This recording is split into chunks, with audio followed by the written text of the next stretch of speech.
This is my 94-year-old grandmother, Lorna. She lives in an aged care facility, but she still has her own home, her own kitchen, her own garden. The most important thing to my nan, though, is that she has her own independence. And unfortunately, at the end of 2017, her independence was taken away from her in a split second when she experienced a stroke. Watching my nan go through the rehabilitation process, I learned about the struggles of both the patient, but also the therapist that helped her. For my nan, she was only receiving care 3 times a week for 20 minutes each time. And that's not enough for a patient trying to reconnect their brain to the rest of their body. But I get it. When I spoke with their therapist, they got to run around and serve so many patients simultaneously. Sometimes it's 6 or 8 at a time. They have to manually handle them, that leads to injury, and then they have to do all the reporting for it too. They're busy. So TechTune's been working on a solution for this. We currently have a working prototype that's ready to go into a pilot study at a hospital, and it's used for upper limb stroke rehab. It physically supports the patient and analyzes their movements to assist the therapist in their role. It means that therapist can go out and serve more people simultaneously because they're no longer hands-on. It's more interactive and fun for the patient too.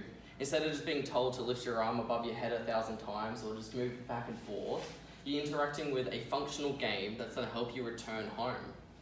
And of course, we automate the reporting process for the therapist to save them even more time in their day to serve even more patients. And when that happens, patients that are going to return home with a higher level of independence and in a shorter period of time.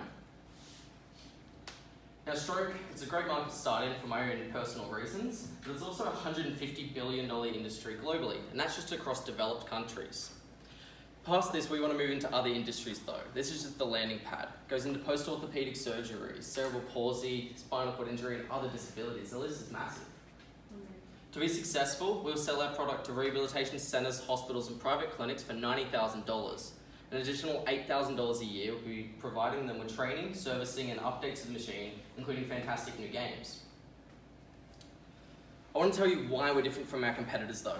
We're 1/5 of the price of the leading product out there, but we're portable. We can assist more patients in more scenarios because we can move out of the gymnasium and to the bedside of the patient.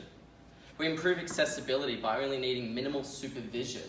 That improves access for that patient to do more therapy and more doses. What's really cool though is we're building robotic empathy. We want that person to connect with their device so they're engaged in the activities they're doing, because when that happens, they don't return home faster. So ultimately what TechTune does is deliver a higher dosage of therapy at a lower daily cost and in the same amount of time. We've worked with some fantastic partners over the last 2 years, from UTS Startup, CSIRO, MedTech Actuator, and Singularity University. We're in the pipeline of getting a pilot study across the line, and that's with Bankstown Hospital. Hopefully ethics goes through soon. St. Vincent's has shown interest to do a feasibility study and a larger study with us, and we're also in discussion with the Australian Physiotherapy Association. Now, what you don't know about me is what you don't know about me is I'm a robotic engineer. I became an engineer because I wanted to use technologies that made a real-world impact to people's lives. So I went out and found a team of people that wanted to do exactly that with me. We don't just have the opportunity to affect 15 million stroke patients though, we have the ability to affect 2.6 billion lives across all the disabilities. And this is just in developing countries. We want to move from a hospital product to a home care product and then reduce this cost. We want to bring this into developing and underdeveloped countries where we can affect even more lives.